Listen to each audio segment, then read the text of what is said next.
தர்காங்கிறது என்னங்கிறது பார்த்தீங்கன்னா, மெய்யான இஸ்லாமியர்கள், அரேபியர்களை பின்பற்றக்கூடிய இஸ்லாமியர்கள், முழுக்க முழுக்க திருக்குரானை மட்டுமே பின்பற்றக்கூடிய இஸ்லாமியர்கள், முழுக்க முழுக்க நபிகமார்கள் சொன்னதை மட்டுமே பின்பற்றக்கூடிய இஸ்லாமியர்கள் யாரும் தர்கா வழிபாட்டை ஏற்றுக்கொள்வது இல்லை.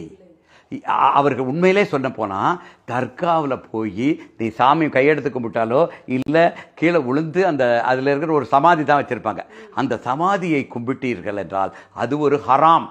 இஸ்லாம் ஒரு குறிப்பிட்ட சில ஒரு 5-6 இதை மட்டும்தான் ஹராம்னு, மிகப்பெரிய குற்றம். அதுக்கு குற்றத்துக்கு பரிகாரமே இல்லாத அளவுக்கு மிகப்பெரிய குற்றம் அந்த தர்காவில் போய் வணங்குறது. இப்போவும் தர்கா வழிபாடு அங்கே மட்டும் இல்லை, ஏர்வாடியில் இருக்குது, இன்னும் நிறைய இடங்கள்ல இருக்குது தர்கா. நாகூர்லேயே தர்கா இருக்குது. மத வேறுபாடு இல்லாமல் எல்லாரும் போய்கிட்டு தான் இருக்கிறாங்க.